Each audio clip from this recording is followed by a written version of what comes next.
Hello दोस्तों, कैसे हैं आप सभी। आई होप बढ़िया ही होंगे। आज के हमारे पॉडकास्ट के जो हमारे गेस्ट हैं, हमारे घनिष्ठ मित्र हैं मिस्टर विकास, हमसे जुड़े हैं अपने अनुभव शेयर करने के लिए। और वर्तमान में अभी वह एग्रीकल्चर एक्सटेंशन ऑफिसर के पद पर काम कर रहे हैं।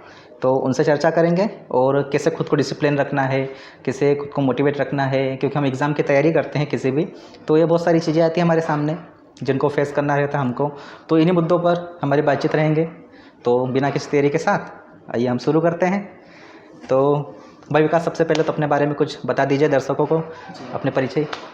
गुड आफ्टरनून सभी को। और मैं आपको थैंक यू कहता हूं कि आपने मुझे ये मौका दिया कि मैं अपनी एक्सपीरियंस शेयर कर पाऊं। मेरा नाम विकास बामनिया है और मैंने अपना जो स्कूली शिक्षा की है वो मैंने गांव से ही की है। और मैंने जो कॉलेज किया है वो कॉलेज ऑफ एग्रीकल्चर ग्वालियर से मेरा कंप्लीट हुआ है। और मास्टर भी मेरा कॉलेज ऑफ एग्रीकल्चर कंप्लीट हो गया है, जो कॉलेज ऑफ एग्रीकल्चर इंदौर से ही इसी साल कंप्लीट हुआ है। और वर्तमान में मैं अभी as a agriculture extension officer की पोस्ट पे कार्यरत हूँ जिला बैतूल में।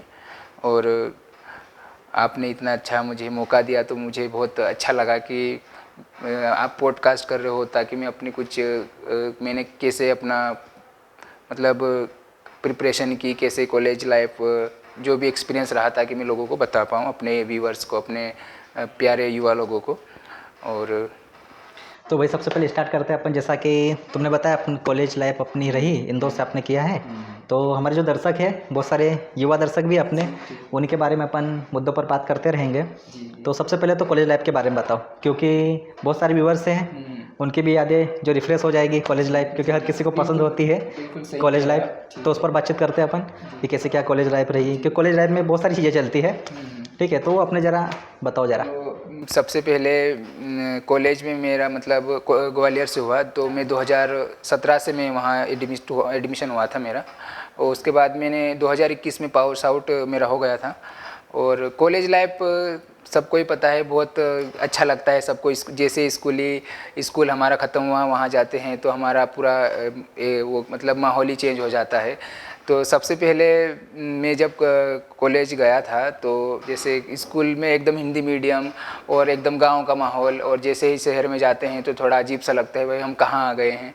तो जैसे मैं कॉलेज गया तो सबसे पहले मैं गया तो मुझे थोड़ा मतलब वहाँ जो पढ़ाई, वहाँ का माहौल मुझे मतलब ऐसा लगा कि यार मैं कहाँ आ गया हूँ। कुछ दिनों तो मुझे ऐसा लगा कि मैं यहाँ शायद ही रह पाऊँगा, मैं ना तो कुछ कर पाऊँगा। मैं घर जाने का मैंने सोच लिया था कि नहीं यार अब मैं नहीं कर पाऊँगा। लेकिन ट्रांसफ़र भी, जैसे ट्रांसफ़र नहीं करवा लेते अपन कभी, इस कैंपस से उस कैंपस, घर के पास चले जाएँ, इतनी दूर आ गए हैं कैसे। तो फिर मैंने नहीं यार अपन सब कर लेंगे, जैसा भी इतनी मेहनत से यहाँ आए हैं, अपन ने कॉलेज 1 साल ड्रॉप दे के अपन ने पढ़ाई की है, ये एडमिशन लिया है अपन ने इतनी अच्छी कॉलेज में, तो अपन को आगे भी चलना है।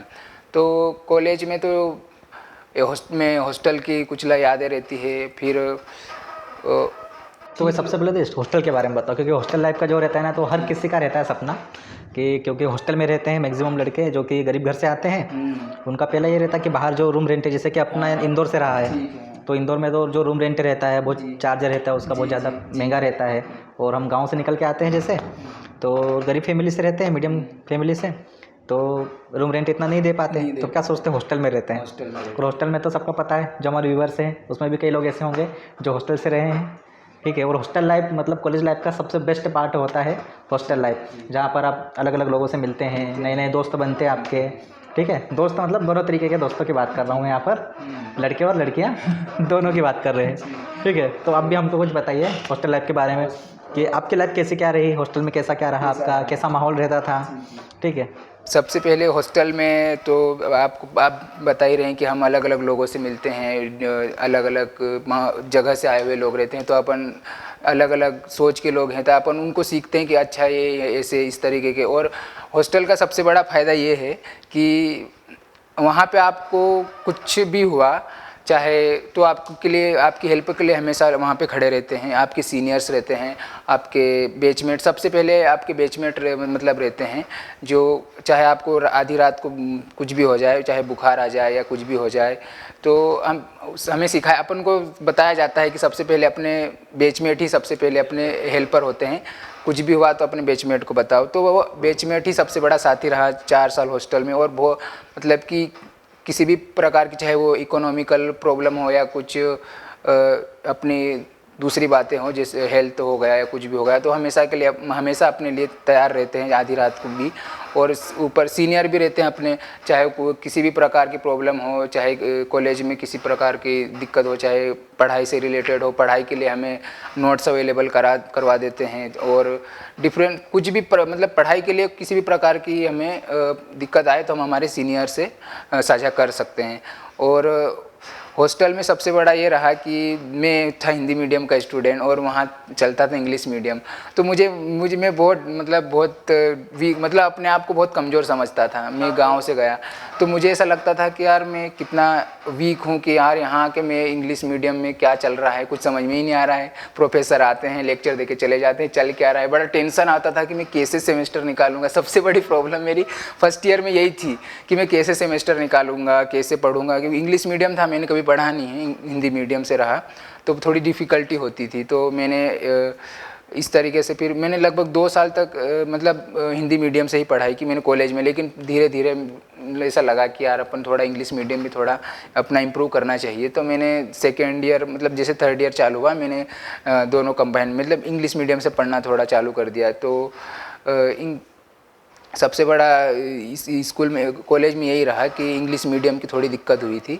तो और सेमेस्टर की बात करें तो दिक्कत होती थी कि, और साथ में वहाँ पे डिफरेंट नीट के स्टूडेंट भी आते थे अपने क्लास में। तो जैसे कुछ सब्जेक्ट ऐसे रहते ना, जैसे अपन एग्रीकल्चर के स्टूडेंट हैं हम लोग, और वहाँ पे जैसे मैथ्स भी रहता है सब्जेक्ट का, जैसे कुछ सब्जेक्ट स्टैटिक्स के हो गए या कुछ अदर हो गए जो मैथ्स बैकग्राउंड के भी रहते हैं उसमें। तो वो थोड़ा एग्रीकल्चर के स्टूडेंट के लिए थोड़ा डिफ़िकल्ट होता है। तो क्या रहता है कि वहाँ पे अपने लिए तो सब डिपार्टमेंट से लोग आए हुए रहते, कोई बायो बैकग्राउंड का है, कोई मैथ्स का है, कोई एग्रीकल्चर का है। तो हॉस्टल में ये इस चीज़ के लिए हम बहुत मज़ा आता था, मतलब कि दिक्कत नहीं रहती थी। एक हम सिलेक्ट कर लेते थे कि एक हमारा क्लासमेट है, ये मैथ्स का है, तो ये क्या, हम जैसे मिड टर्म आए तो हम क्या करते थे कि हमारा ग्रुप बना रहता था। तो हम हर एक उसके लेक्चर, एक हमारा अक्षत गुप्ता मेरा ही क्लासमेट है जो अभी एग्रीकल्चर फील्ड ऑफिसर में है बिहार में।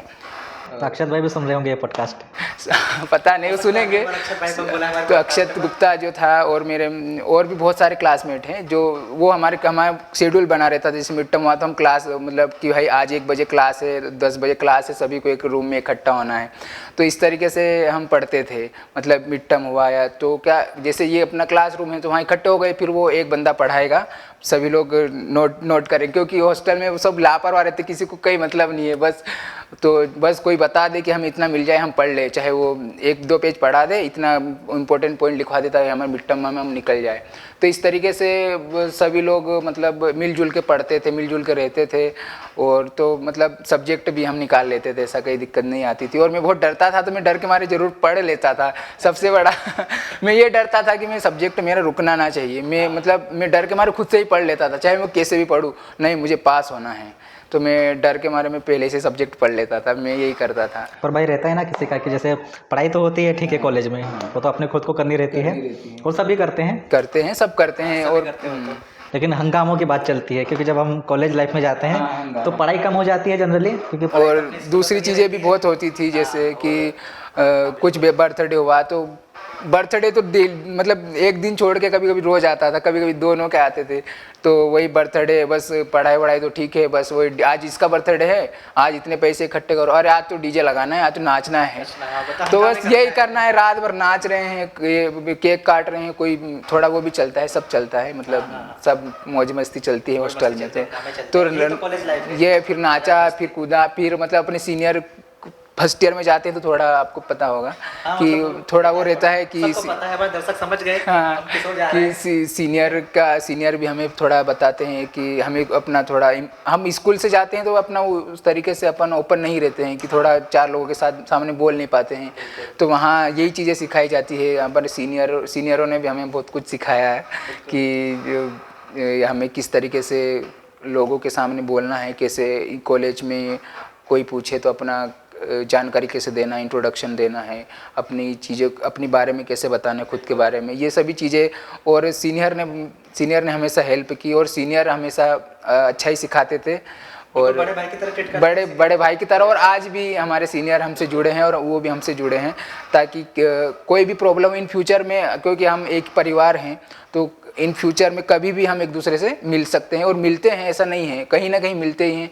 कहीं कहीं तो हम एक ही पोस्ट पे या कहीं, तो मतलब हमें अपने सीनियर से, जूनियर से और सभी से जुड़ के रहना है, क्योंकि हम ये एक परिवार हैं, तो कहीं ना कहीं परिवार से जुड़ के रहना चाहिए। अच्छा भाई, ये सब तो चलता रहा अपना, जैसे कॉलेज लाइफ में हंगामे चलते रहे, मजाक मस्ती भी चलते रहे, अपनी पढ़ाई भी होती रही, अपने जो दूसरे काम थे वो भी अपन करते रहे। लेकिन फिर ये कब सोचा कि यार अब अपने को ना किसी जॉब की तैयारी करनी चाहिए, अब उस तरफ अपने को बढ़ना चाहिए, क्योंकि उसी दिशा में अपने को काम करना है। क्योंकि हर किसी का सपना होता है कि ग्रेजुएशन करने जा रहे हो, घर से अपने माता पिता जो रहते हैं, पेरेंट्स रहते हैं, वो इसी सपने को लेकर भेजते हैं कि हमारा लड़का जा रहा है बड़े शहर, तो ग्रेजुएशन करेगा, उसके बाद जॉब लेगा और फिर लाइफ में सेटल हो जाएगा बढ़िया तरीके से। तो आपके दिमाग में कब आया, और मैं दर्शकों से शेयर करिए। जॉब को लेकर सबसे पहले तो मैं जैसे ही कॉलेज में मैंने एडमिशन लिया, उसके बाद मैं बता दूं, मैं तो मेरा एक्सपीरियंस है, क्योंकि मैं जब से जिस दिन से मैंने कॉलेज में एडमिशन लिया ना, उसी दिन से मैंने टेंशन लेना चालू कर दी। मैं टेंशन बहुत लेता था सबसे पहले जॉब की, कि मेरी जॉब कब लगेगी। तो मैं तब से मैं टेंशन लेना जिस दिन से मेरा एडमिशन हो गया कॉलेज में, जैसे फर्स्ट ईयर में तो ज़्यादा टेंशन नहीं हुआ जॉब का, लेकिन जैसे ही ख़त्म हुआ उसके बाद से मैंने सोचना चालू कर दिया कि मुझे जल्दी से, मैंने ये सोच लिया था कि किसी भी हालत में मुझे जैसे ही डिग्री हो मुझे जॉब लेना है। मैंने सोच ही लिया था। फिर मैंने क्या किया कि मैंने फर्स्ट ईयर तो ऐसे मौज मस्ती में, सीनियर जूनियर इसमें निकल गया, लेकिन जैसे सेकेंड ईयर हुआ तो मैंने मैंने पढ़ाई चालू कर दी। मैंने कोचिंग भी लगा ली थी मैंने वहीं ग्वालियर में, कि नहीं यार अभी से पढ़ाई करना है, नहीं तो 4 साल बाद, सीनियर भी बोलते थे कि हमें पढ़ाई पहले से चालू रखना है। तो तभी से मैंने कोचिंग भी ज्वाइन कर ली थी। लेकिन वहाँ कॉलेज को आपको पता है कि एग्रीकल्चर कॉलेज में क्या चलता है, बस 1 महीना नहीं हुआ और पेपर आ गया। तो बड़ी ऐसे मैंने फीस भी भर दी कॉलेज की, बड़ी मुश्किल से मैं 1 या 1.5 महीना गया होगा, उसके बाद मैंने कोचिंग जाना ही बंद कर दिया। बड़ी डिफ़िकल्ट होती थी कि जैसे 10-10 दिन पेपर चलते थे अपने मिड टर्म, तो 10 दिन में आदमी क्या क्या करेगा, कोचिंग भी जाएगा, ऑफलाइन जाना रहता था और साथ में अपना मिड टर्म आ गया तो डेली रहता था मिड टर्म, तो बहुत दिक्कत होती थी। तो मैं बंद ही कर दिया, मैं गया ही नहीं। तो ठीक है, वो हुआ, लाइफ में सब चलता रहता है। तो तब से मैंने प्रिपरेशन के बारे में सोच लिया था मैं कॉलेज से ही। और जैसे मेरा सेकेंड ईयर हुआ और डिफरेंट गोल भी बने, माइंड में आता है, नहीं मैं ये कर लूँ, मैं वो कर लूँ। तो इस पर भी एक क्वेश्चन आपको पूछना है, क्योंकि कई हमारे दर्शक ऐसे हैं, हाँ, जो तैयारी करते हैं, हाँ, कन्फ्यूज़न होता है उनको कि किस फील्ड में जाना चाहिए। जैसे अपन तो क्या एग्रीकल्चर फील्ड से हैं जी, तो अपने दिमाग में तो आता है कि चलो अलग अलग जॉब होती है, तो तैयारी कर ले। यहाँ पर भी स्कोप बहुत ज़्यादा है। हाँ, ठीक है ना, ब्रॉड एरिया के आदमी समझ नहीं पाता है कि क्या करूँ क्या नहीं करूँ। हमारे गोल चेंज होते रहते हैं, टाइम टू टाइम सेट नहीं हो पाता। आपने कैसे फैसला लिया कि हाँ मुझे बस इस लाइन में जाना है और मेरा यही गोल है और इसको मुझे अचीव करना है, जैसे कि आप ही अभी एग्रीकल्चर एक्सटेंशन ऑफिसर? सबसे पहले बात तो ये बिल्कुल सही बात है कि हमारा गोल होना चाहिए, लेकिन जो गोल का सबका मोटो क्या है, जॉब लेना है, लेने। और जो रास्ते भले डिपार्टमेंट अलग है, हम ये बनेंगे वो बनेंगे, लेकिन पढ़ाई तो लगभग सेम ही रहती है। कुछ चीज़ें जैसे हमें एग्रीकल्चर के स्टूडेंट तो एग्रीकल्चर तो हमें पढ़ना ही रहता है, लेकिन जैसे अगर कुछ जैसे मान लो अपने डिपार्टमेंट से कुछ और सोचे तो कुछ अलग पढ़ना पड़ता है, लेकिन लगभग सेम रहता है। 80% तो हमें सेम हमारा रास्ता रहता है। तो जैसे मैंने सबसे पहले सोचा था, मैं गया तो मैंने सबसे पहले AFO के बारे में सोचा था। दूसरी चीज़ें तो अब जानते नहीं थे क्या होता है। AFO सुना, यार AFO होता है, हर साल आता है, ऐसा होता है। जिन दर्शकों को AFO के बारे में नहीं पता है तो हम उनको बता दें कि AFO जनरली एग्रीकल्चर फील्ड में बैंकिंग सेक्टर में होने वाले एक एग्ज़ाम है, जिसका पूरा नाम होता है एग्रीकल्चर फील्ड ऑफिसर। तो सबसे पहले मैंने एग्रीकल्चर फील्ड ऑफिसर के बारे में ही सोचा था, तो मैंने उसी को लेकर मैंने कोचिंग वहाँ पे ज्वाइन करी थी। लेकिन वो कॉलेज के मतलब टाइम में थोड़ा बिजी शेड्यूल रहता था ये, और तो थोड़ा मैं कोचिंग नहीं जा पाया, लेकिन मैंने थोड़ा दिन उसके पहले उसका सोचा मैंने। लेकिन मेरे हिसाब से आदमी जो सोचता है, गोल बनाता है कि मैं वो करूँगा, लेकिन कहीं ना कहीं हमारे रास्ते बदल जाते हैं। लेकिन देखिए ऐसा रहता है ना कि हमने जैसे मान लो कुछ डिसाइड किया, मान लो कोई सा भी गोल, तो ऐसा हमें पता नहीं रहता है ना कि आगे जाके हमारे सिचुएशंस क्या हो सकते हैं। ऐसा रहता है ना कि ये भी आदमी का रहता है, और ये होता है नेचुरली, ये मतलब होता ही है कि आदमी कुछ सोचता है लेकिन रास्ते आगे जाके बदल जाते हैं और हम कुछ और कर लेते हैं। तो ये रहता है ना कि ऐसा हाँ, क्योंकि हमें क्या पता कि आगे जाके रास्ता कैसा होगा। हमने डिसाइड तो ज़रूर कर लिया है, लेकिन पता नहीं वहाँ जाते जाते वहाँ कुछ और कंडीशन हो सकती है, तो वहाँ जाके आदमी को रास्ता टर्न करना फॉरवर्ड हो जाता है। तो इसी तरीके से मैंने एफ ओ बी मैंने सोचा, उसकी भी पढ़ाई की थोड़े दिन, फिर मैंने वो भूल गया, मतलब ख़त्म हुआ। फिर थर्ड ईयर में जैसे इंटर होने वाला था, मतलब तो सेकेंड ईयर के लास्ट सेमेस्टर की बात है, तो फिर मेरे माइंड में और चीज़ आ गई, नहीं मैं तो पीएससी करूँगा, एमपीपीएससी करूँगा। तो मैंने पीएससी के लिए भी सोचने लग गया और मेरे माइंड में आ गया। तो फिर क्या हुआ कि मैं जैसे घर ग्वालियर से इंदौर से ही जाते हैं घर, तो मैं घर भी यहाँ आया, तो मैं राजवाड़ा बुक जहाँ मिलता है खजूरी बाज़ार, मैं वहाँ गया, नहीं मुझे ये बुक यूट्यूब से देख लिया, ये बुक लेना है एमपीपीएससी के लिए। जाके बुकें भी खरीद ली, 2-3 खरीद ली, जियोग्राफी हिस्ट्री ले आया, एमपीजी के ले आया।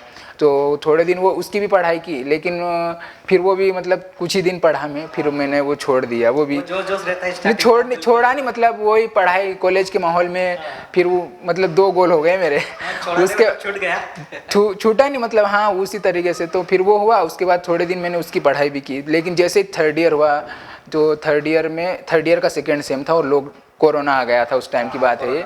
तो जैसे थर्ड ईयर 2020 की बात है, 2020 एंड था, तब कोरोना आ गया था, और उस टाइम में मैं थर्ड ईयर के लास्ट सेमेस्टर में था।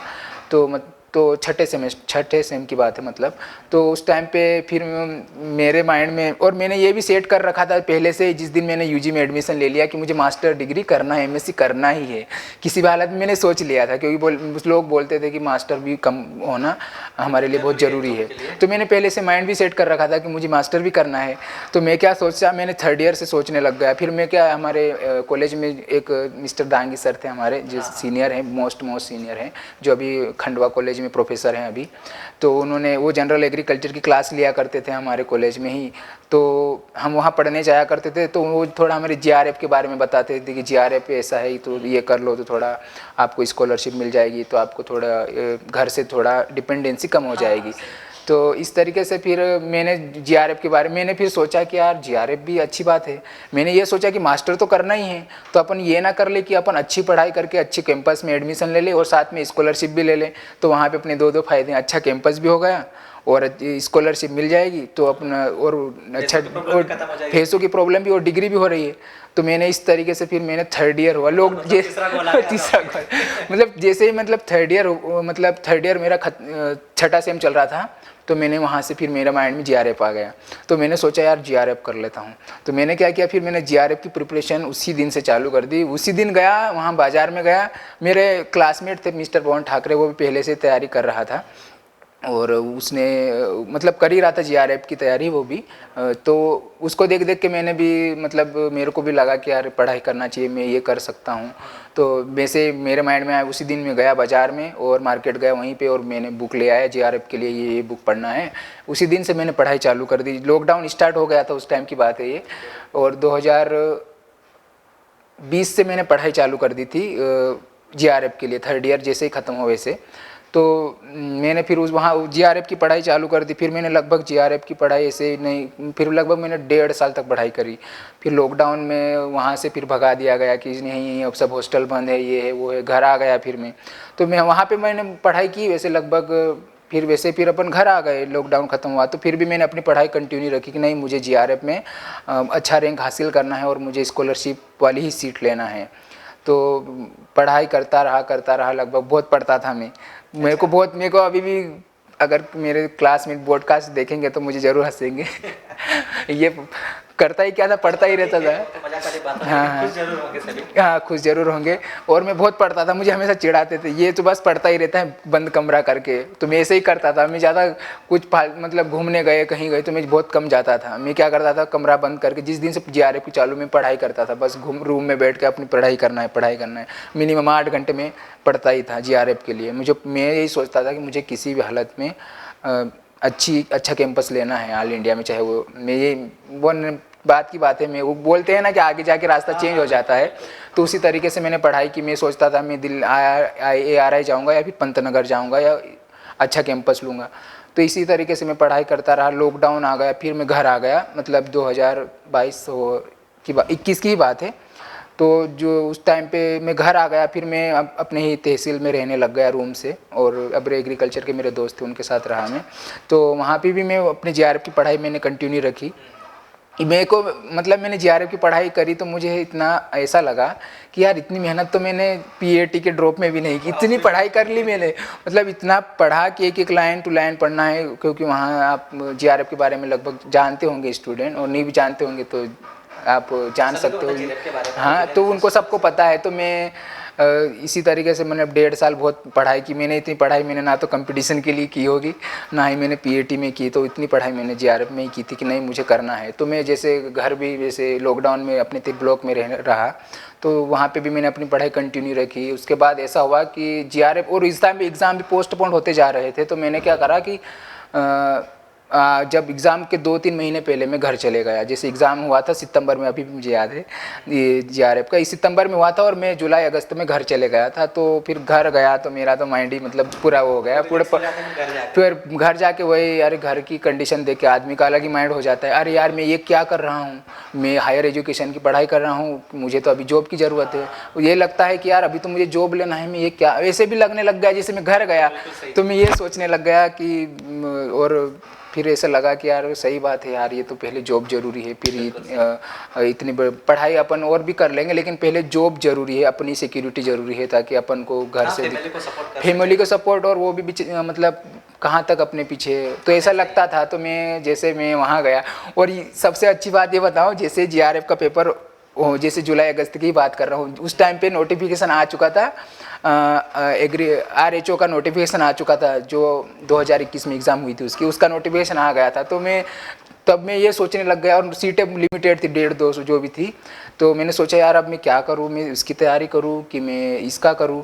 तो मैंने जैसे तैसे फिर मैंने वहाँ से मैंने जीआरएफ की मतलब थोड़ा डिस्टर्बेंस हो गया, तो मैंने पढ़ाई थोड़ी कमज़ोर कर दी मेरे 2-3 महीने पहले। और थोड़ा डिप्रेशन सा, मैं झूठ नहीं बोलूँ, मैं मेरी रियलिटी बता रहा हूँ, मैं डिप्रेशन में चले गया था। मुझे कुछ समझ में ही नहीं आता था, और उस टाइम पे बस मैं बैठे रहता था, वही सोचता था क्या होगा क्या करूँ। तो ऐसे में एग्ज़ाम के 2 महीने पहले डिप्रेशन में चले गया, और मेरे को कहीं समझ में नहीं आया। तो मैंने पढ़ाई पूरी मतलब जीआरएफ की तो वो हो गई, थोड़ी डिस्टर्बेंस हो गया। तो हर किसी के साथ एक बिल्कुल ऐसा फेज आता है। हाँ, तो उस टाइम पे सबसे बड़ी बात इसलिए डिप्रेशन में आया कि घर, उस टाइम पे मैं घर चले गया, और लॉकडाउन में बड़ी दिक्कत, बहुत प्रॉब्लम हो रही थी। वो एकदम जो मेन फेज आया था कोरोना का, उस टाइम की बात है ये। तो ऐसी और नोटिफिकेशन आ गया, तो मेरे को लगा नहीं यार ये नौकरी अगर ये चली गई तो शायद मैं फिर तो मेरे हाथ में कुछ आएगा ही नहीं। मेरे को ऐसा लगा ना कि अपने डिपार्टमेंट की जॉब है, अगर ये निकल गई तब तो फिर क्या ही रहेगा, आगे कब आएगी, कब हो पाएगा। तो मगर फिर मैंने ये सोचा कि नहीं यार किसी भी हालत में मुझे जॉब तो ये वाली लेना है। तो मैंने जैसे ही वो हुआ तो मैंने पेपर दे दिया जीआरएफ का। और ना ही मैं स्टेट गवर्नमेंट का जो एंट्रेंस होता है मास्टर डिग्री के लिए, मैं उसके लिए फॉर्म भी नहीं फिल कर रहा था। मैंने सोचा कि अब जीआरएफ दे देता हूँ, और मैं फिल ही नहीं कर रहा था। और फिर मैंने मेरे क्लासमेट से पूछा, और उनसे पूछा कि मैंने राय ली, मैं डिप्रेशन में था, मुझे समझ नहीं आ रहा था मैं क्या करूँ क्या नहीं करूँ। तो मैंने मेरे दोस्तों से, मेरे क्लासमेट से पूछा कि यार ऐसी बात है, तो मैं ये फॉर्म भरूँ कि नहीं भरूँ। तो मैंने मेरे अक्षत गुप्ता से फ़ोन लगा के पूछा, टॉपर था हमारा यूनिवर्सिटी का, वो गोल्ड मेडलिस्ट है हमारी बैच का। अगला पॉडकास्ट उन्हीं के साथ होगा पर वो अगर मान जाए तो अब वो इतनी दूर हमको आना पड़ेगा, राजस्थान के हैं वो। जब भी समय मिलेगा जी, तो एक पॉडकास्ट हम उनके साथ जरूर करेंगे। हाँ, तो उनसे भी आपको बहुत एक्सपीरियंस मिलेगा। तो फिर उनसे मैंने राय ली कि नहीं, उन्होंने मुझे सजेस्ट किया कि नहीं तू अभी तो फॉर्म भर दे, जब बात की बात देखा जाएगी तो एडमिशन मत लेना, लेकिन अभी तो तुम फॉर्म फिल कर दे। तो उसकी सुन के मैंने फॉर्म, आखिरी तारीख थी ख़त्म मतलब होने वाली थी, तो मैंने आखिरी दिन मतलब डेट थी फॉर्म की, तो मैंने उसी दिन फिर मैंने फॉर्म भर दिया कि नहीं यार ठीक बात बोल रहा है कि अभी तो फॉर्म डाल ही दे, एडमिशन लेना वो बात की बात है, 1-1.5 महीने की प्रोसेस बाद होता है वो। तो मैंने फिर फॉर्म भर दिया उसका भी, अपने एमपी एंट्रेंस का। तो फिर मैंने जीआरएफ का पेपर दिया। तो जीआरएफ का पेपर मतलब पहले हुआ था और एंट्रेंस का बाद में हुआ था शायद, मुझे याद नहीं है। तो जीआरएफ का पेपर मैंने दिया, फिर सितंबर में हुआ था। तो मैंने दिया तो फिर मैं स्कोर कार्ड मेरा उतना अच्छा नहीं रहा। मैंने पहले भी दे चुका था मैं इस जीआरएफ का पेपर, तो उससे उतना अच्छा नहीं रहा। तो फिर और फिर उसके जब 5 दिन का इंटरवल था, मतलब जीआरएफ के पेपर के जस्ट बाद शायद मेंस एंट्रेंस का पेपर था। तो जीआरएफ का पेपर तो शायद मैंने यहीं दिया था इंदौर में मेरा सेंटर। फिर मैं ग्वालियर चले गया, तो वहाँ एंट्रेंस का पेपर था मेरा, तो वहीं दिया मैंने। वही डिप्रेशन में था, वहाँ पे भी जैसे तैसे दे दिया पेपर, ठीक है। उसके बाद क्या हुआ कि शायद एंट्रेंस का अपना एमपी का पहले आ चुका था, उसके रिजल्ट के पहले, तो उसमें मेरा फर्स्ट रैंक आया था मेरी इसमें। तो मैंने सोचा कि नहीं यार एडमिशन ले लेते हैं। तो मैंने फिर एडमिशन ले लिया। मेरे को एग्रोनॉमी डिपार्टमेंट, क्योंकि मैंने जब जीआरएफ की पढ़ाई की थी तो मैंने एग्रोनॉमी को ही चूज़ किया था, उसी की पढ़ाई कर रहा था। तो मैंने सोचा कि जो पढ़ाई की है वो इधर काम आ जाए अपन को, ताकि कोई इतना सारा पढ़ा है तो उसी डिपार्टमेंट में एडमिशन लो, ताकि अदर डिपार्टमेंट में क्या मतलब है। तो मैंने इसलिए मतलब इसका एंट्रेंस का रिजल्ट वगैरह आया, तो मैंने फिर इधर काउंसलिंग करवाई जी अपने एंट्रेंस के लिए। तो मैंने अपना कैंपस चूज़ कर लिया, मुझे ग्वालियर ही लेना था क्योंकि मेरी यूजी ग्वालियर से ही थी। तो मुझे लगा कि हाँ मेरे लिए सेफ़ रहेगा, मुझे ज़्यादा दिक्कत नहीं आएगी, नया शहर नहीं है। तो फिर लेकिन मेरे चॉइस मुझे वहाँ नहीं मिला, तो मुझे इंदौर कैंपस मिला। तो मुझे यहाँ पे भी कोई प्रॉब्लम नहीं थी, क्योंकि मेरा चॉइस थी कि यार 4 साल इतने घर से आना जाना, बड़ा मेरे को इरिटेशन हो गया था कि बड़ा दिक्कत हो, ऐसा लग रहा था यार कहाँ ट्रेन में आना जाना। तो थोड़ा 2 साल का सुकून मिल जाएगा इंदौर में रह के। तो मैंने एडमिशन ले लिया। फिर उसी तरीके से उस दौरान जैसे यहाँ पे एडमिशन लिया, तो बता दिया आपको मैंने कि नोटिफिकेशन आ चुका था। तो मैंने यहाँ जैसे एडमिशन लिया, तो मैं बहुत सारे मेरे क्लासमेट भी थे अभी भी जो आरईओ अभी एईओ बन चुके हैं। तो बहुत सारे लोगों ने एडमिशन लिया था मेरे साथ में। तो सब लोग ऐसे बोलते थे कि यार तू 2-2 काम कैसे कर पाएगा, पढ़ाई भी जॉब बहुत सारे लोग बोलते थे कि जॉब ज़रूरी है, आपको जॉब की पढ़ाई करना है, मतलब जॉब के लिए प्रिपेयर करना है, डिग्री विग्री हो होती रहेगी। लेकिन मेरे मन में आया कि यार नहीं यार पता नहीं जॉब लगेगी भी कि नहीं, तब वो तो ठीक है ना कि। तो मैंने क्या कहा, नहीं मेरा मन माना नहीं, मुझे मास्टर करना है। तो मैंने एडमिशन ले लिया यहीं पे इंदौर कॉलेज में ही ले लिया।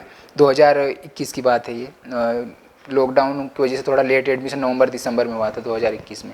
तो क्या हुआ कि एडमिशन ले लिया। उस टाइम पे फिर मैंने लोगों की नहीं सुनी, मैंने अपनी सुनी, नहीं मुझे एडमिशन ले लेता हूँ, वो भगवान जाने वो डिग्री होगी नहीं, और जॉब भी लगी ना लगी, नहीं लगी तो फिर जॉब भी चली जाएगी और डिग्री भी चली जाएगी, तो आगे तो कुछ रहना चाहिए। तो मैंने ये सोच के मैंने दोनों रास्ते, बहुत सारे लोगों ने मुझे डर भी लग रहा था कि नहीं यार मैं शायद नहीं कर पाऊँगा, लेकिन मैंने एडमिशन ले लिया और मैंने अपना प्रिपरेशन भी चालू कर दी। और उसी टाइम से मैंने जैसे नोटिफिकेशन आ गया था तब से मैंने सोचना आरएचओ की पढ़ाई भी चालू कर दी थी मैंने।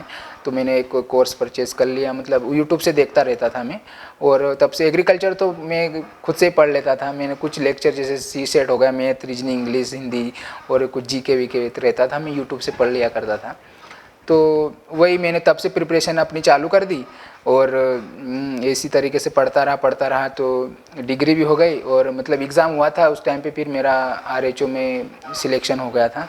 तो फिर मैंने वहाँ जो 2000 फिर 23 अगस्त की बात है, मैंने फिर ज्वाइन कर लिया अपना, उसमें मुझे डिस्ट्रिक्ट निवाड़ी मिला था आरएचओ में। तो मैंने वहाँ ज्वाइन कर लिया। फिर मैंने अभी 6-7 महीने ही मतलब जॉब करा वहाँ पे। इसके बाद ये अपने एग्रीकल्चर एक्सटेंशन का नोटिफिकेशन भी आ गया था, लगभग 1800 पोस्ट की जो भर्ती थी, तो वो भी आ गया, और मैं उसकी भी प्रिपरेशन करने लग गया। नहीं यार मुझे निवाड़ी मिल गया तो हो सकता है मुझे इस डिपार्टमेंट में मुझे कहीं अपने एरिया में मिल जाए, तो मैंने उसकी पढ़ाई भी नहीं छोड़ी।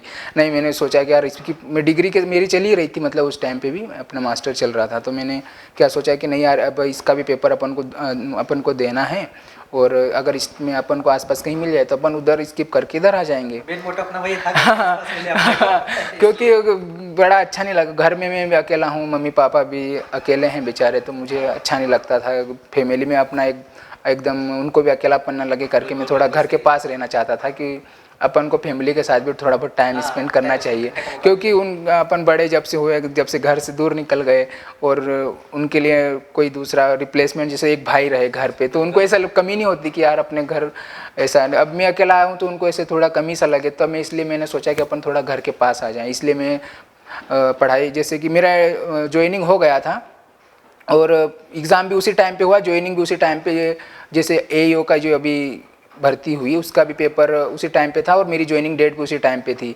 तो मैंने क्या करा कि मैंने पहले एग्ज़ाम दी, मेरे मतलब 21 जुलाई को पेपर था AEO का, और जुलाई मंथ ही दिया था हमें एडमिशन, मतलब ज्वाइनिंग के लिए RH में।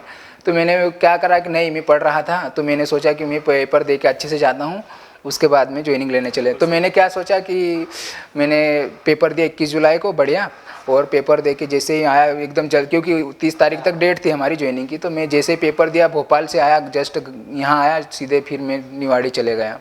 फिर वहाँ मैंने ज्वाइनिंग ले ली। फिर मैंने लगभग 28 जुलाई, मतलब जुलाई में अगस्त में चले गया वहाँ पे। फिर मैंने लगभग 6 से 7 महीने अभी मैंने नौकरी करी वहाँ पे, और फिर AEO भी मैंने दे ही दिया था, तो इसका स्कोर कार्ड भी लगभग टाइम लगा आने में, वैसे बहुत टाइम लगा तो वैसे स्कोर कार्ड जैसे इसका आया तो उसमें भी मैं सेफ जोन में था।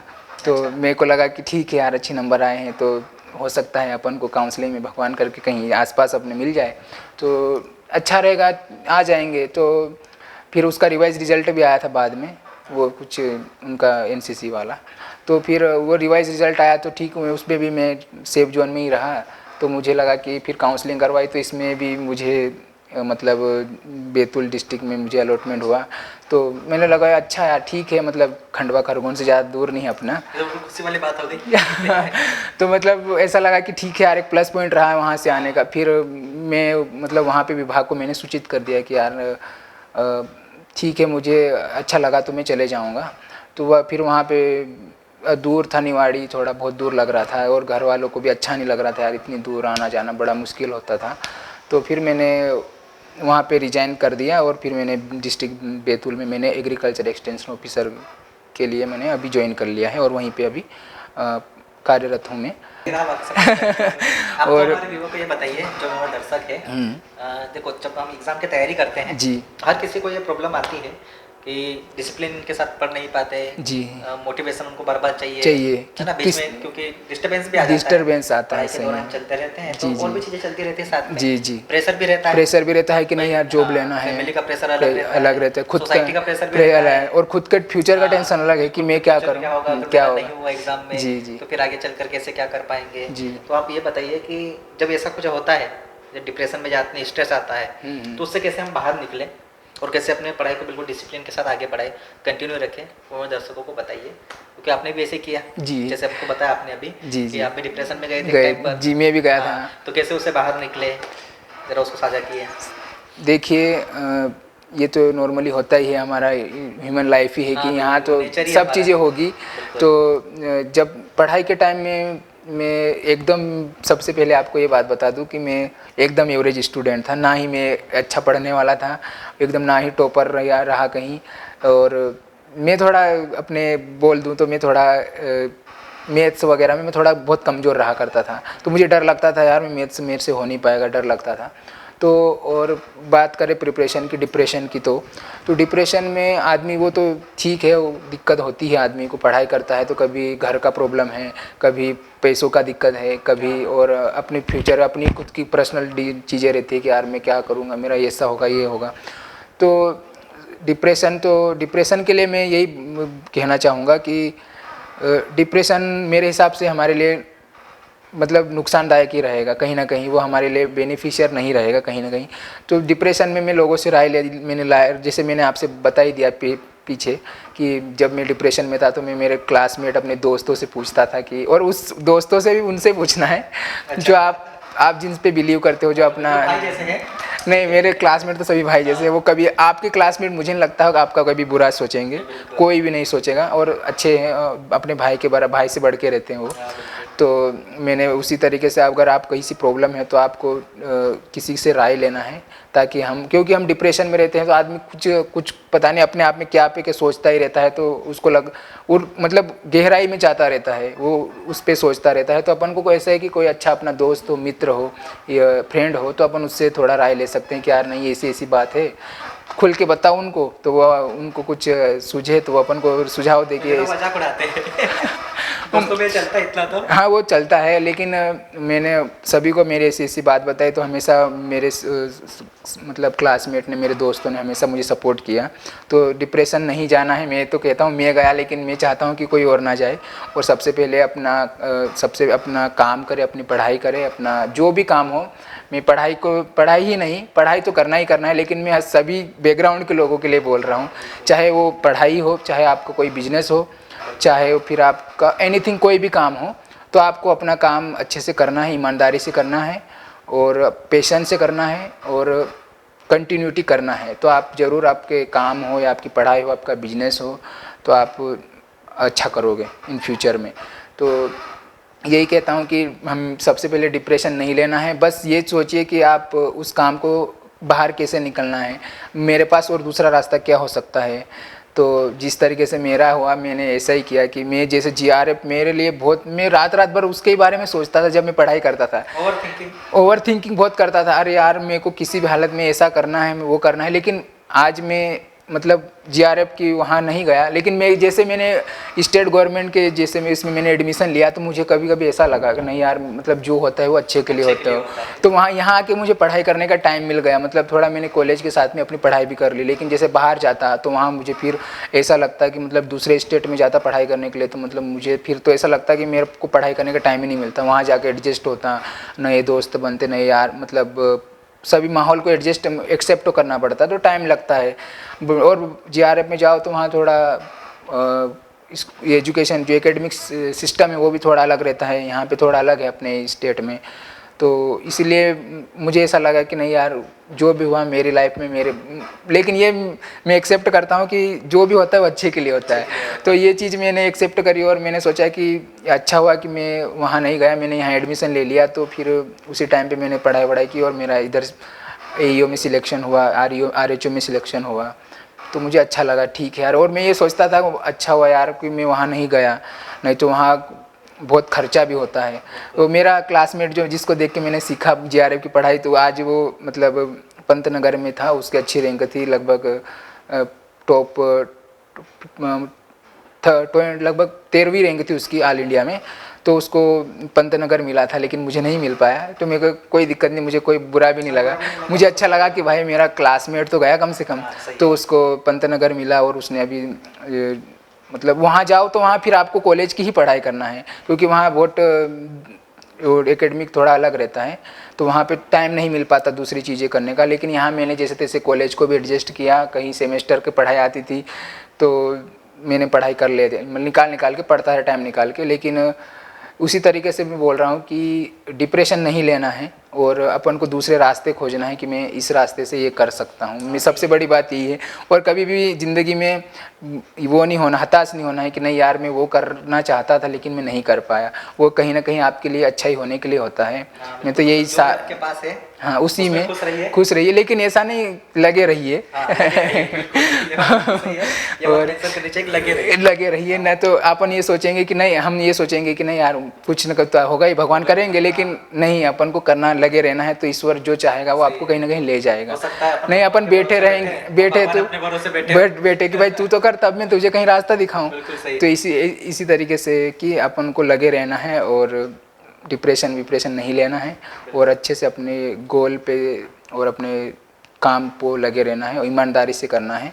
जो भाई किसी एग्ज़ाम की तैयारी कर रहे हैं और बहुत समय हो गया उनको और बार बार असफल हो रहे हैं और एग्ज़ाम में पास नहीं हो रहे हैं, तो उनके लिए बस इतना ही कहना चाहूँगा मैं कि यदि आप बार बार असफल हो रहे हैं तो यकीन मानिए कि बड़ी सफलता आपका इंतज़ार कर रही है।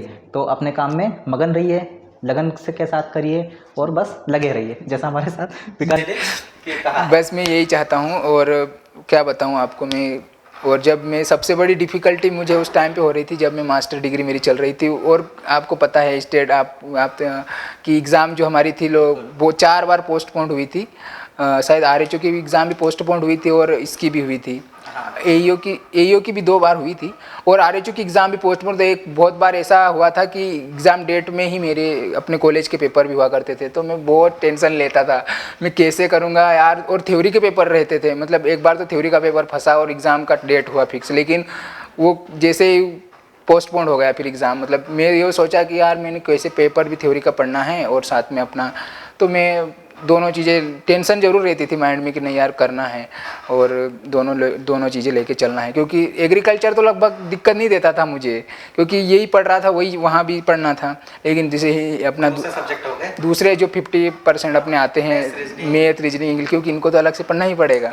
तो मैं सोचता था कि फिर मैं जो भी टाइम मिलता था मैं वो चीज़ें पढ़ता रहता था, मैथ हो गया, रीजनिंग हो गया। और तो मैंने प्रिपरेशन तो मतलब मैंने नोट्स भी बना लिए थे खुद से, मैंने भले जैसे भी बने मेरे से यूट्यूब से देख के, और मैंने ऑनलाइन कोर्स परचेज़ किया था जो भी था, तो उसके मैंने मैथ रीजनिंग पढ़ के मैंने खुद से नोट्स बना लिए थे। एग्रीकल्चर के लिए मैं तो पढ़ता ही रहता था, एग्रीकल्चर तो 4 साल से पढ़ रहे थे, तो और अभी भी मैं पढ़ता था। मैं 1-2 महीने पढूँ तो मैं पूरा रिवीजन कर लेता हूँ।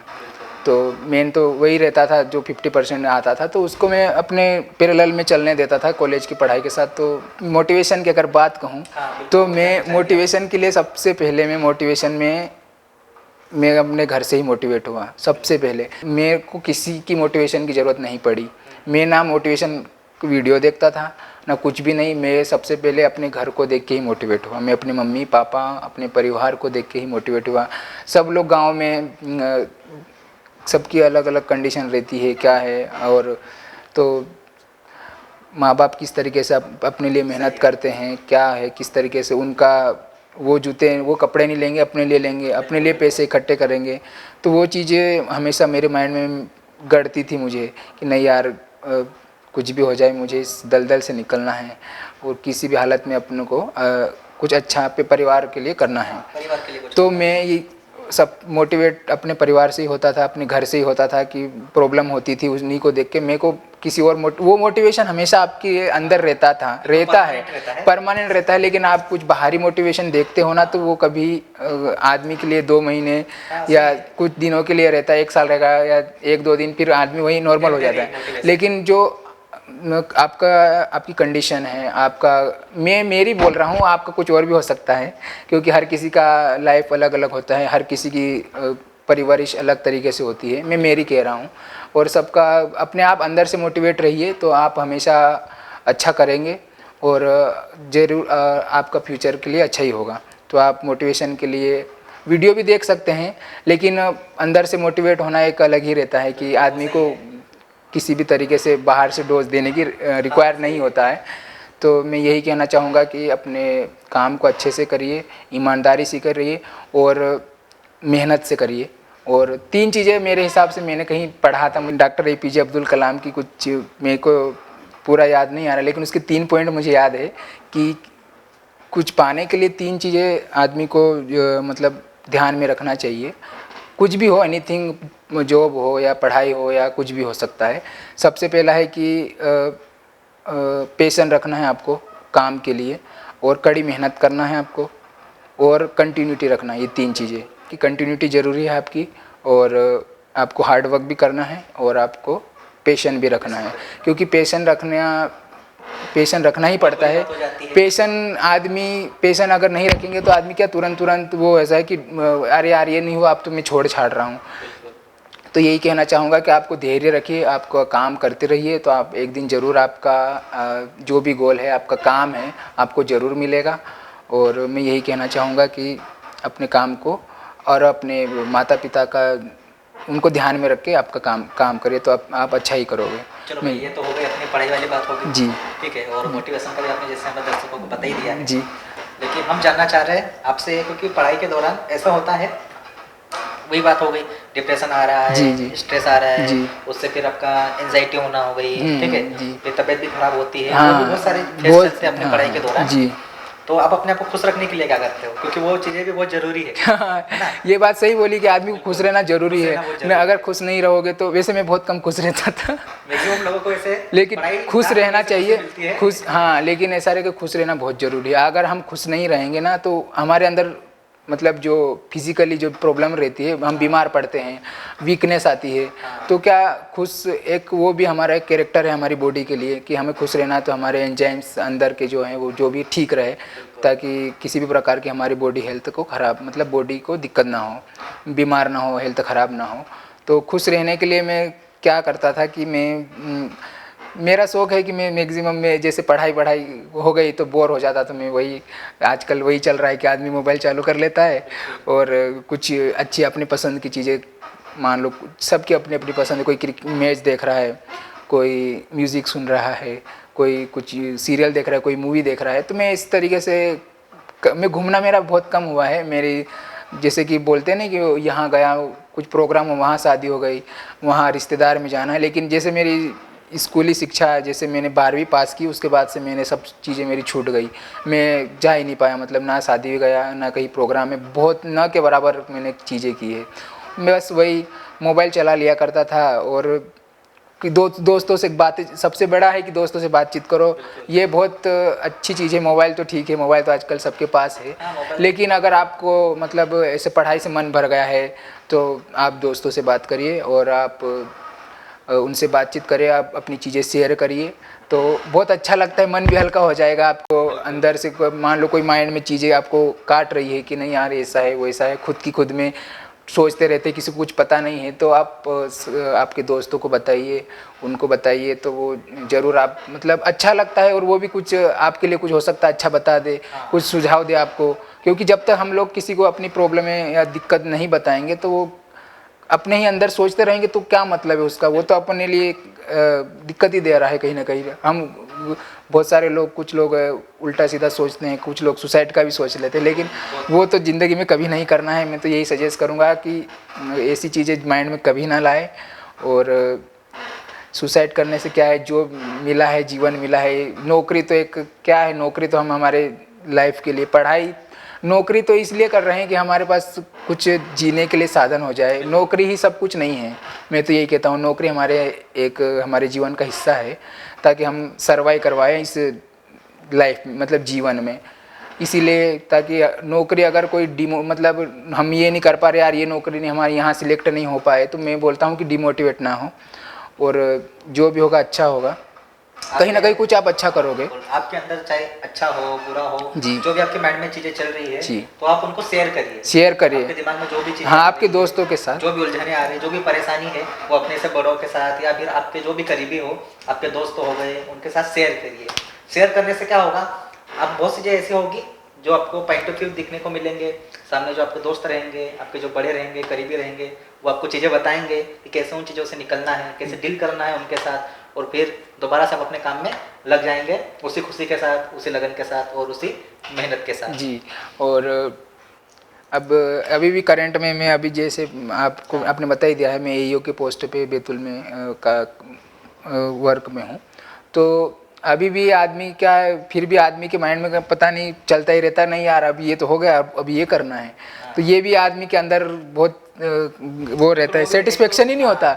वहाँ गए तो अरे नहीं यार यहाँ गए, अब तो और कुछ करना है। तो ये भी कि अब इसके बारे में तो क्या ही बताऊँ, सबका अपना अपना है, जो जहाँ सेटिस्फाई हो जाए वो उसका ठीक है। अब लेकिन सबका अपना अपना है, लेकिन मेरा कहूँ तो मैं तो अभी और कुछ करना चाहता हूँ। और तो आप उसके बारे में जरा हमें दर्शकों को बताइए। तो जैसे ही आपको बता दिया है कि अभी अब मैं भी कुछ और, जैसे अभी मास्टर भी कंप्लीट हो गया है, तो मैंने सोचा है कि अब और कुछ पढ़ाई अपने ही डिपार्टमेंट की कुछ और पढ़ाई कर ले, कुछ करूँगा मतलब।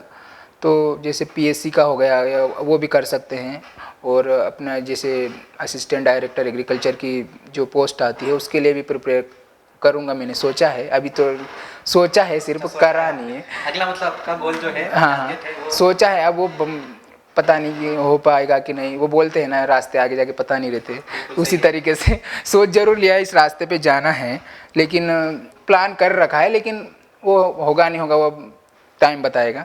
और वो लेकिन ठीक है जो भी है, अभी यहाँ तो हैं। और तो मैं यही कहता हूँ कि कोई भी डिप्रेस ना हो, जहाँ पे भी हैं अच्छे हैं, और बस खुश रहिए तो ही मतलब हम कुछ अच्छा कर पाएंगे। डिप्रेशन नहीं रहना है और अपने काम को अच्छे से करना है। अच्छा, तो आप जरा हमारे दर्शकों को इस फील्ड के बारे में बताइए, जैसे कि आप अभी एग्रीकल्चर एक्सटेंशन ऑफिसर के पद पर काम कर रहे हैं। जी, तो ये कैसे जॉब रहती है, कैसा वर्क रहता है, कैसा वर्कलोड रहता है, कैसे सीनियर आपके साथ रहते हैं, कैसे क्या काम चलता है वहाँ पर, कुछ इसके बारे में भी जानना पड़ेगा। देखिए, जॉब के नाम से ही आपको एग्रीकल्चर एक्सटेंशन ऑफिसर, तो ये बेसिकली नाम से आपको समझ में आ जाएगा कि क्या काम रहता है, लेकिन फिर भी आपको लोगों को जानकारी के लिए मैं थोड़ा सा बता देता हूँ कि काम ऐसा कुछ ज़्यादा उस तरीके का प्रेशर नहीं है और प्रेशर लेना भी नहीं है। मैंने आपको अभी बात में वही चल रहा है, तो काम कितना भी इतना बड़ा कोई प्रेशर नहीं है। बस आपको अपने सरकार या गवर्नमेंट की जो भी स्कीम्स रहती है, चाहे वो सोयल हेल्थ कार्ड की हो गई हो, फसल बीमा की रहती है, और कुछ सीड्स वगैरह फार्मर के लिए आते हैं, या कुछ इंस्ट्रूमेंट के लिए इसको सब्सिडी बेस पे स्कीम्स आती हैं, तो वही किसानों को आपको बताना है और वही उनको मतलब जो आपके थ्रू ही वो जो सामान हो या कुछ भी हो आपके द्वारा ही आपके एरिया के जो किसान हैं उनको मिलेगा। यही बेसिकली काम रहता है और आपकी जो एग्रीकल्चर की स्कीम्स रहती है वो किसानों को बताना रहती है, और आपको एग्रीकल्चर का जो वहाँ का वो रहे मतलब स्कीम है उसको एक्सटेंशन करना रहता है किसानों में।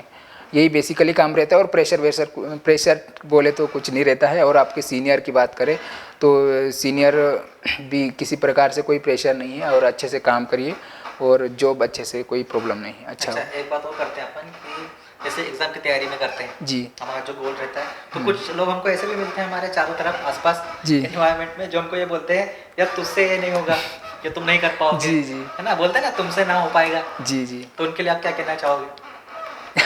मतलब देखिए यार, उनसे कैसे डील करिए आपने, मतलब कुछ तो आपको भी ऐसे मिले होंगे। हाँ हाँ, मैंने बताया था ना आपको कि मैं जब मास्टर कर रहा था और जॉब की तैयारी भी कर रहा था, तो बहुत सारे लोगों ने, मेरे साथ वालों ने तो एडमिशन ही नहीं लिया, और कुछ लोगों ने लिया तो बीच में छोड़ भी दिया, लेकिन मैंने नहीं छोड़ा। तो इसी तरीके से जैसे कोई लोग आपको सजेस्ट कर रहा है, तो सबसे पहले तो आप खुद से भी सोचिए कि भाई ये चीज़ सही है कि नहीं मेरे लिए। आप उस चीज़ को अपने आप पे इम्प्लीमेंट करिए। मान लो कोई सजेस्ट करता है, आप कुछ कर रहे हो, तो आप अपने कंडीशन पे, अपने काम पे सोच सकते हैं कि नहीं यार मैं ऐसा कर सकता हूँ कि नहीं। आप अपने पे थोड़ा सोचना पड़ेगा आपको। ऐसा नहीं कि आपने किसी ने आपको बोल दिया कि यार ये कर ले और ये मत करे, तो अपन तुरंत ऐसा नहीं करना है। तो अपन को कोई सजेशन करे, जो भी करे, अच्छा बुरा जो भी हो, तो अपन को जांचना है। और बुरा तो शायद कोई नहीं करेगा लेकिन मतलब काम भले कोई बताए या कुछ सजेस्ट करे कि ये कर ले वो कर ले, लेकिन अपन उस चीज़ के लिए सूटेबल है भी कि नहीं, या अपन वो कर पाएंगे कि नहीं, अपने पास वो कैपेबिलिटीज़ है कि नहीं, तो वो अपन थोड़ा बहुत अपन से खुद से जहन में सोचे, और किसी से राय भी ले सकते हैं, और कोई आपके मित्र हो। तो यही कहता हूँ कि अगर आपको कोई, जैसे मुझे बोल नहीं रहा हूँ मैं कि मेरे यही सोचता था कि एडमिशन में एमएससी में ना लूँ, लेकिन मैंने ले लिया था, मैंने किसी की नहीं सुनी, मैंने ले लिया और मैंने आज वो भी कर लिया है, मेरी जॉब भी है। दिल की सुनी मैंने ये सोचा कि नहीं मैं कर लूँगा, ऐसा सोचता था मैंने अपने आप में। ये मैं करता था कि नहीं यार इतनी पढ़ाई तो मैं कर ही लूँगा, डिग्री के पेपर का क्या है, सेमेस्टर के पेपर है, 2-4 दिन है, पढ़ लूँगा। एग्रीकल्चर तो पढ़ना है, नया तो कुछ पढ़ना था नहीं, वो पढ़ना है, वो प्रिपेयर अपन कंपटीशन के लिए भी वही पढ़ते हैं अपन, बस यहाँ पे थ्योरी पढ़ना है। और वो तो GRF में 4 साल से बहुत पढ़ रखा था मैंने, तो वही अपन मतलब पढ़ रखा था, तो अपन को ज़्यादा दिक्कत नहीं आ रही थी कि वही चीज़ें थी। बस उसको मैंने GRF में तो ब्रॉड लेवल पे पढ़ा था, यहाँ तो बस लिमिटेड रहता है कि वीट साइंस का लिमिटेड। जैसे मान लो वीट साइंस है, जैसे यहाँ पे सब्जेक्ट ही था वीट साइंस, तो वहाँ पे वीट साइंस का पूरा पढ़ा हुआ था अपना। तो जैसे मान लो वाटर शेड हो गया, तो इस तरीके से सब्जेक्ट थे, सोइल फर्टिलिटी हो गई, इस तरीके। तो मतलब प्रॉब्लम नहीं आई, मैंने सब पूरा पढ़ रखा था UG में ही, मैंने GRF के टाइम में, तो मुझे मास्टर में कोई दिक्कत नहीं आई, मैंने अच्छे से वो पेपर कर लिए, तो मुझे दिक्कत नहीं होती थी। तो और इसी तरीके से बोलता हूँ कि आपको कोई सजेस्ट करता है किसी चीज़ के लिए या किसी काम के लिए, तो आप पहले आप सोच लीजिए आप कर पाएंगे कि नहीं आपके लिए, क्योंकि वो उसके अकॉर्डिंग बोल रहा है। हो सकता है आपके लिए आपकी लाइफ में कुछ और हो। अब मैं मेरे मतलब जो मैंने जो भी चीज़ें अभी पूरे इस पॉडकास्ट में जो भी कहा है, तो सब लोग ऐसा ना लेकिन मैंने जो कहा वो उनके सबका अलग अलग हो सकता है। हाँ, तो कुछ चीज़ें हो सकती है कॉमन, लेकिन बाकी चीज़ें अलग अलग हो सकती है। तो आप अपने पे ना ले, वो आपके अकॉर्डिंग आप सोचिए और आप करें। मैं यही सजेशन देना चाहूँगा। दिमाग में रख सकते हैं, हाँ, दिल पे ना ले सब। बस ये किसी प्रकार से मतलब ये मेरे पर्सनल लाइफ की बात है, कुछ मेरे एक्सपीरियंस मैंने आप लोगों को बताए, तो आपके अपने अलग होंगे। और बस मैंने जो कुछ चीज़ें थी वो आप हो सकता है आपके लिए कुछ काम की हो, तो बाकी चीज़ें आप अपने पे ना ले कि मैंने कुछ इस तरीके से अपनी बातें बताई हो। तो बाकी जैसे अब आप बोल रहे थे कि कोई हमें सजेस्ट करे ऐसा तो वैसा, किस तरीके से, बस यही था। यदि आपके भी चारों तरफ ऐसे रहते हैं कुछ लोग हाँ, हाँ। जो आपको बोल पाते हैं कि ये काम आपसे नहीं होगा, तो उनके लिए सिर्फ और सबसे पहली बात यह है कि मुझे कोई लोग बोलता था, कोई भी मतलब बोल ले अगर कि ऐसा, और मैं जो करना चाहता था ना, मैं बोलता नहीं था किसी को कि नहीं, मैं चुप ही रहता था। मेरे यही अभी भी मैं यही करता हूँ, मैं बहुत कम, मेरी आदत है। और मैं मतलब लोगों को बताता नहीं था कि बताना ही, ऐसा नहीं मतलब कि पढ़ाई कर रहा मैं चुप के पढ़ाई, इस तरीके का नहीं। मतलब कि बार कोई बोलता है तो ठीक है, मैं एक्सेप्ट कर लेता, चुप रहता था, मतलब बोल हाँ इस तरीके से चुप रहो, मतलब हाँ। कोई बोलता था तो जैसे गांव में भी आपको बहुत बोलेंगे। अभी सबसे बड़ा प्रेशर ये रहता था जब स्टूडेंट का पढ़ाई करने के टाइम पे, मतलब जैसे हम प्रिपरेशन करते हैं उस टाइम की बात है, हम घर गांव में नहीं जाते, अरे क्या पूछते रहते लोग बार बार, भाई क्या पढ़ रहा है तू, कब जॉब लगेगी, कब नौकरी लगेगी, शादी कर ले, वो कर ले उनको जवाब दे दे के आदमी मतलब वो बेकार सा लगता है, थोड़ा अपने आप डिमोटिवेट भी होता था। तो जो हमारे युवा लोग हैं बेचारे जो पढ़ाई करते हैं, वो भी बेचारा आज जो तैयारी कर रहे होंगे वो डरते होंगे अभी गांव जाने के लिए, किस किस को जवाब देंगे, रिश्तेदार में भी नहीं जाए जवाब वो अलग ही प्रेशर रहता है, फैमिली का कम रहता है, और उसमें भी रिश्तेदार सबसे ज़्यादा प्रेशर रिश्तेदार और गाँव वाले, पड़ोस गाँव वाले और रिश्तेदार सबसे ज़्यादा पूछेंगे आपसे, भाई कब नौकरी लगेगी कि नहीं, ये पूछते थे। हाँ मैं बोल दिया ठीक है लगेगी, ऐसे बोल दो नॉर्मली। अब क्या ही बोले यार उनको, तो मतलब बोल देते थे। तो इस तरीके से आपको गांव वालों से कोई ठीक है हाँ बोल देना है, ज़्यादा माइंड नहीं लेना है उनको, और अपना काम करते रहना है, बस मैं यही कहना चाहूँगा। और रिश्तेदार तो पूछते नहीं, उनका काम है, अपन होता अपन भी पूछे, क्योंकि वो भी आपसे एक्सपेक्टेशन रखते हैं कि कब करे, लेकिन हर चीज़ का बोला ना मैंने, पेशेंट रखना है। तो इसी तरीके से क्योंकि कोई भी काम हो तो अचानक से नहीं होता है। हम भी छोटे से बड़े हुए थे, इतने साल हो गए हमें, तो इसमें कितनी सारी चीज़ें रही, को सभी को पता है। तो मैं यही कहना चाहूँगा कि पेशेंट रखें और अपना काम करते रहें।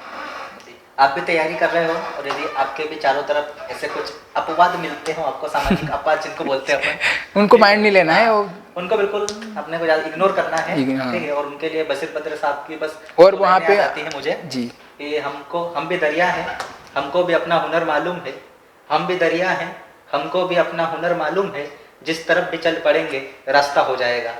तो बस यही कहना उनको, और इग्नोर करते चलना है, अपने काम पर फोकस रखना है, क्योंकि हमारा काम ही बताएगा, आगे चलकर उनको जवाब दे देगा। तो मुंह से हमको नहीं बताना है, करके बताना है, जैसे हमारे विकास भाई ने करके बताया है। जी धन्यवाद। और सबसे पहला तो मोटिवेशन ही है। आपने बोला काम करने के लिए सबसे पहले आपको मोटिवेशन, अगर आपके अंदर काम करने की इच्छा नहीं है तो आप कुछ नहीं कर पाओगे। और मैं तो यही कहना चाहूँगा कि आप अपने अंदर वो इच्छा को ख़त्म मत होने दीजिए कि भाई वो मुझे इच्छाएँ अगर ख़त्म हो गई तो शायद हम कुछ नहीं कर पाएंगे। जैसे मैं बोलता हूँ, मेरी तो अभी भी इच्छाएँ ख़त्म ही नहीं हुई। सही है, इच्छा नहीं बननी चाहिए, इच्छा आदमी की होना ही चाहिए। और एक कि यार नहीं यार मेरी तो ये इच्छा है, मुझे ये करना ही करना है। तो मैं यही कहना चाहूँगा। और मैं ये भी समझता हूँ बहुत सारे लोग ये सोच रहे होंगे कि सर तो बोल रहे हैं कि पेशेंट रखना है, लेकिन बहुत सारे लोगों की ये भी प्रॉब्लम रहती है, नहीं यार कब तक पेशेंट रखें, हमें तो पढ़ाई इतने टाइम पेशेंट जरूर रख सकते हैं, लेकिन बीच में ऐसा रहता है ना कि इतने टाइम तक हमें इकोनॉमिकली इतने टाइम तक हमें कोई टाइम नहीं देगा, ना घर वाले देंगे। क्योंकि मान लो हम सोचे कि हम 2 साल में कर लेंगे, 3 साल में कर लेंगे, तो इतने टाइम तक घर वाले भी हेल्प नहीं कर पाते पैसों मतलब इकोनॉमिकली हमें पढ़ाई के लिए।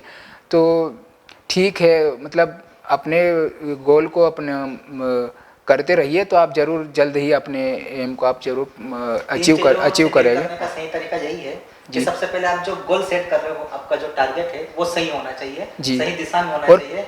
बिल्कुल जी। और काम की बात करें तो मैंने अपनी, मुझे बहुत लोगों ने मतलब घर वाले ने भी वो करते थे कि पढ़ाई के साथ में काम भी कर लेते हो।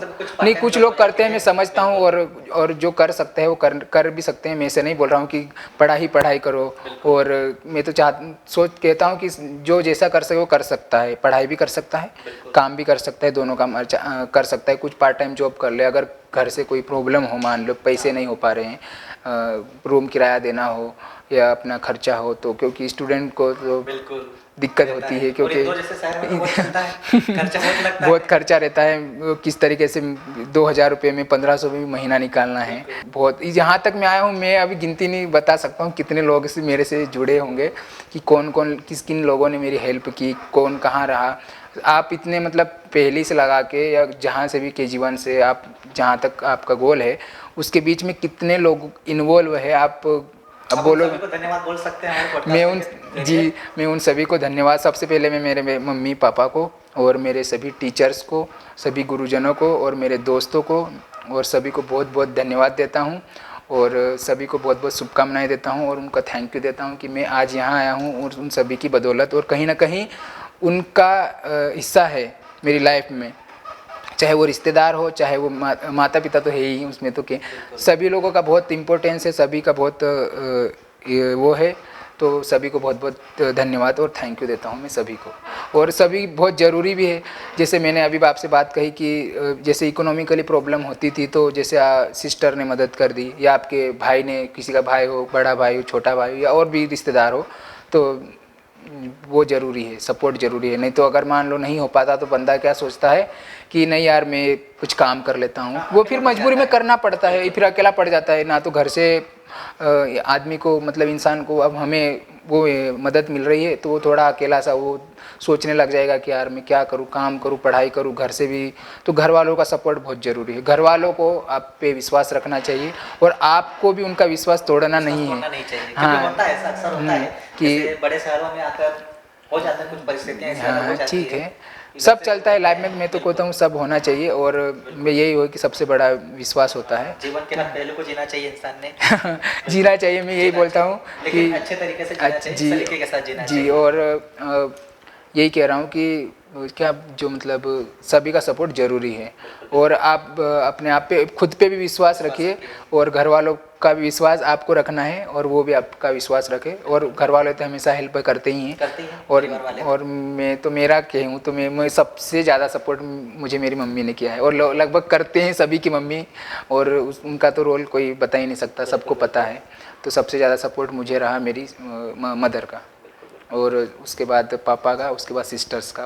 और सिस्टर हमेशा करते थे, रूम का किराया नहीं है तो बोल देता था भाई 1000 डाल दो, 500 डाल दो, तो दे देते, आज भी दे देते हैं, और उस टाइम पे भी देते थे। और उनको विश्वास था शायद कि नहीं यार हमारा भाई या हमारा लड़का कुछ तो हमारे लिए करेगा, और ना भी करे तो, लेकिन घर वाले तो हमेशा निस्वार्थ होकर हमारी हेल्प करते हैं। ठीक है, तो मैं यही कहना चाहूँगा कि सभी मिलजुल के, एक आदमी के पीछे जो सक्सेस रहती है, उसके पीछे वो अकेला नहीं रहता है, उसके पीछे पूरा परिवार रहता है, उसके दोस्त रहते हैं, उसके टीचर्स रहते हैं, उसके गुरु रहते हैं, और सभी को मैं धन्यवाद देता हूँ। किसी की सफलता एक आदमी की वजह से नहीं किसी को होती सफलता जी, और उसके पीछे सभी लोग रहते हैं, कहीं ना कहीं इन्वॉल्व रहते हैं वो। हाँ।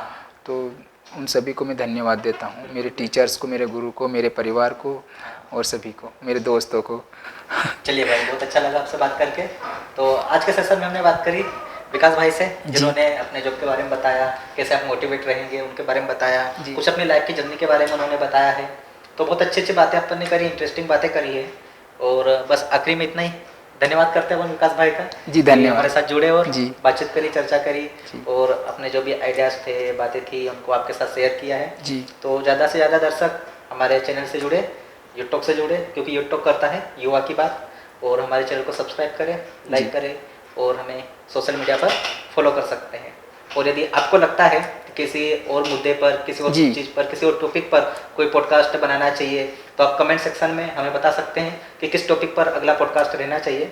तो बाकायदा आप कमेंट सेक्शन में हमें लिखकर बता सकते हैं, कमेंट करके, कि हमें किस टॉपिक पर अगला पॉडकास्ट या सेशन रखना चाहिए। तो बाकायदा हम आपकी बात को रखेंगे और उस पर अगला पॉडकास्ट जल्दी आपके लिए लेकर यहाँ पर हाजिर होंगे जी। और आखिरी में बस एक छोटा सा ये रहता है कि कोई भी यदि गेस्ट आता है हमारे पॉडकास्ट पर, तो एक छोटा सा हम उनको गिफ्ट देते हैं। जी जी, तो वो कर लेते हैं।